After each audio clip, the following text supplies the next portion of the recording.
Good morning, everybody. It is my favorite time of the day, and that is the part of the day where I share with you guys what has been coming through, what's been coming through for me to share with you.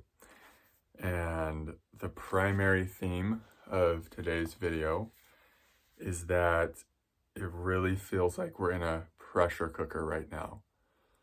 I was feeling yesterday just like so much pressure in my being, and I was noticing and like a lot of density too, a lot of heaviness was arising for me.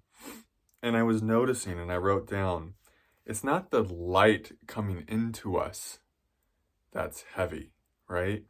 It's that the light is, first of all, the light is coming in, and we have so many aspects of us that are in resistance to the light. And these aspects are very often unconscious. So it's not like we can just tell them, hey, the light is love and it's just trying to upgrade our consciousness. Just, you can relax, you can surrender. It's not always that simple. It's like these unconscious aspects of us that are resisting all the light that's pouring into us. It's like they're going to surrender on their own time. And the second thing is the light is going in to our density, to our emotional and cellular density that we've been carrying for a long time. That's been literally stored in our cells, in our DNA. It's literally going into our cells and releasing this stored up density, this emotional heaviness. It's upgrading our DNA. And I was like literally seeing that in my mind's eye last night about what the light was doing to my actual physical body. And so a lot of the times when we're feeling this pressure and this intense like pressure and density, it's the body that's in resistance to change, to evolution, and to transformation. And there's a lot of that happening right now because there's so much light pouring into all of us, pouring into Earth. And so it can feel like we're in a real pressure cooker. And, these unconscious aspects of ourself are being like literally cooked out, are being like squeezed out of our being. And so I just wanted to bring that through. I was having that happen yesterday. I was really, it's been happening, but it was really amplified yesterday. And finally, I was just, sitting on this chair with this cat in my lap. And I was finally able to just start relaxing into this process and realizing this is just the light. This is just so much light coming in right now that it's just making me, sometimes it makes you want to pull your hair out, right? There's just so much light and it's bringing up so much unconscious resistance, and it can be a really intense process. It can be exhausting. I know it can be really difficult to be with and surrender to, even on a conscious level. We were talking about all this unconscious resistance to the light. But I noticed even consciously at times, I'd be resisting this process and be like, whoa, this is just a lot. So find breaks for yourself. Find ways to soothe. This is kind of a running theme. Yesterday for me, it took a cat sitting on my lap, just totally zen and in deep rest, for me to realize, oh, I need to embody what this cat is embodying right now, which is just total rest, total at ease with what is. And animals can be great teachers like that for us. And yesterday I was on YouTube, I saw an Eckhart Tolle commercial of him saying, and a dog, just petting a dog can bring us into presence. In his accents, it was just the most hilarious commercial. It was like 15 seconds long of Eckhart Tolle petting a dog and explaining how it can bring us into presence. And I thought it was the best commercial I've seen in a very long time. All right, what else? So the light is, this is also about surrendering personhood. The light is helping you to let go of the false aspects of yourself. And it's the false aspects of yourself that are actually resisting the light the most. And of course, if you've been identified with these false aspects and thinking that they are you, and thinking that you are the one who is being cooked away and dissolved by the light, of course we're going to resist it. And of course it's going to hurt that much more. But I just want you guys to know the light is only, cooking away and incinerating what is not you, your conditioned self, the part of you that really exists in the future and the past, the time-bound self, right? And so the light it's not doing harm, it's just removing what isn't you so you can actually live more from your depth. It's leaving you with your innocence, with your true nature, with your true heart and true mind. These parts of you that are divine, that are, more, you could say, connected to your higher self, your higher intelligence. And so this is a beautiful thing, even though it can feel quite excruciating and quite brutal at times, because we do get identified as these aspects of ourself that actually aren't us. And we think it's like, oh, the light's, it feels so personal because we're identified as the parts that the light's helping us to dissolve. I hope that makes sense. And this is another time in the collective where we are being asked to let go of how we think it's going to or supposed to work out. We are being asked / demanded to allow a greater intelligence to flow through our life. And that's huge, to know that the light has it all worked out. The light has a plan for us, and we are that which has it all worked out. We actually are that greater. That we actually are the cosmos that's descending into us and upgrading our consciousness in a deeper sense. We are that. But sometimes from the mental level, we don't understand that. We don't get that. And so we really want to figure our life out from the mental plane, from the false self, from the time-bound self, you could say. And right now is a time to really surrender that, to surrender how you think this should go, to surrender how you think that this is supposed to go, and to give yourself to this greater intelligence that's working through you in every moment. One way I like to say this, and Craig Holiday taught me this, is to allow the Kundalini to live through you as you.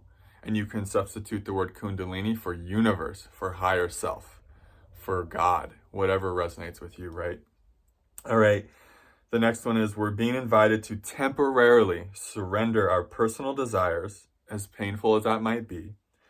This way, another layer of personhood dissolves, and our personal desires can emanate more from a truer place. So this is a refinement process, and this is kind of in line with what I've been saying. Because a lot of our personal desires, they're not aligned with divine will. And that's the next thing, sort of the next thing I wrote down, is any places where your personal will is misaligned from divine will, it's going to be shown for you. Those areas are going to be brought up for you. Like, oh, this desire is actually coming from fear. It's actually coming from unworthiness. A lot of our personal desires that come from ego, we don't even realize it. They might feel true at times, but they actually come from this deep-seated sense of I'm not good enough, and I've got to get that to be whole, or something like that. And so right now is a time where the divine's going to be helping us untangle from a lot of those kind of false desires, you could say, or those desires that just emanate from, a place that's just not that true, as it relates to the divine and the divine will and the divine's desires for us. And so it can be a painful thing, but it's also a really beautiful thing, because our egoic will and the divine will right now are going to be merging more fully. That way, our desires are actually in alignment with the with the universe's desires for us. And so that's a big one that's happening right now. There's this low earth hum becoming more recognizable to me. And if you feel into it, it's really slow and deep and peaceful. And that is what I'm also sensing, is life is asking us to slow down. A lot of our personal desires that come from trauma, they go really fast. They have this freneticness to them. They have this urgency to them, right?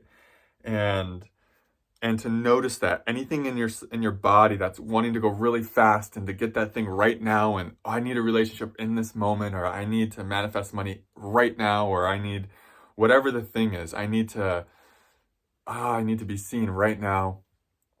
Notice that how fast that is, and see if you can start to connect more and more with this low earth hum that's just like really has this deep and slow healing rhythm to it.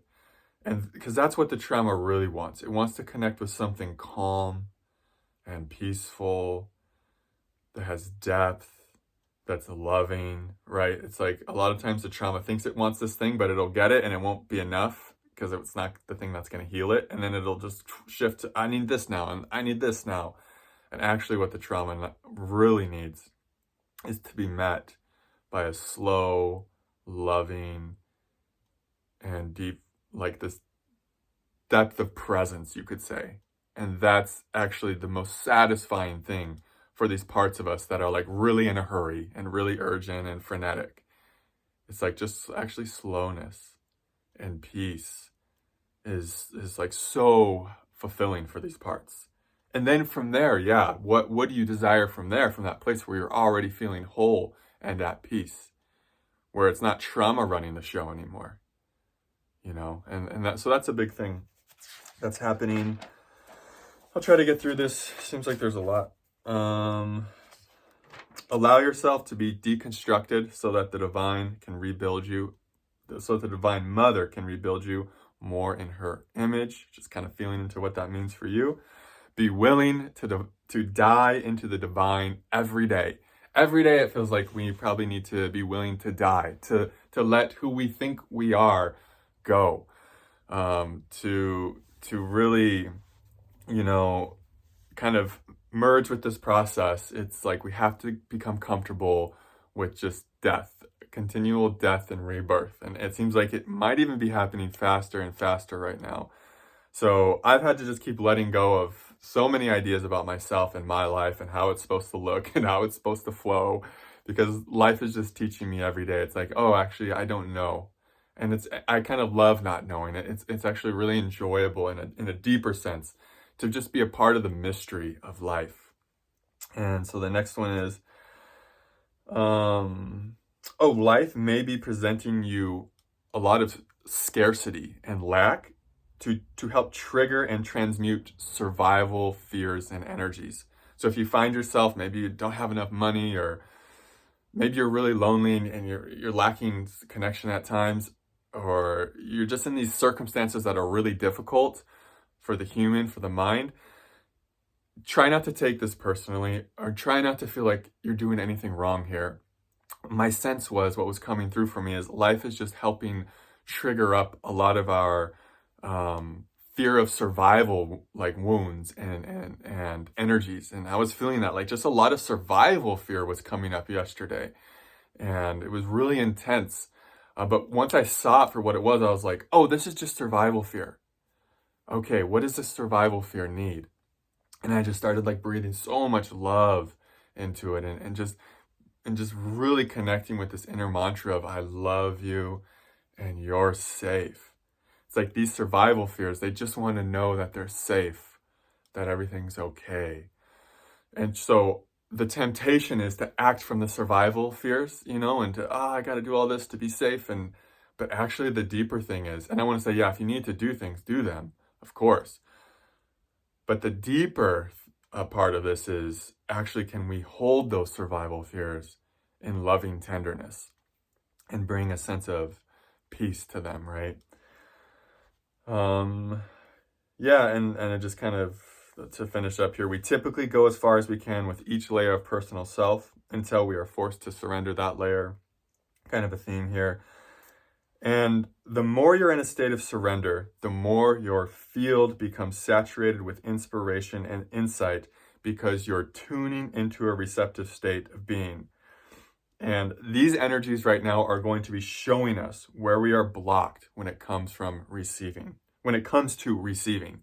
So many of us have trouble receiving. These energies right now are very feminine, and they're all about learning how to receive. I put an Aristotle quote: patience is bitter, but its fruit is sweet. So right now is really just about being patient, going slow, and surrendering to the greater cosmic force that you are. Yeah, and so I know this video's gotten a little bit long. There's a lot of information that came through. I hope some of that is helpful. A lot of that came through, it really came through from me initially, and it was so helpful for me, and I just got excited to share it with you guys. So yeah, I'm just honored to have you here. I truly appreciate your presence and just going on this journey with me. I know it's not always easy, but there is something of a true joy in just doing it together with you guys. Lastly, if you'd like to support this work, there will be links to give a donation in the description box.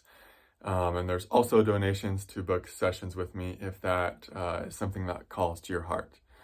I'm sending you guys all so much love, so much strength, and I will see you in the next video. Namaste.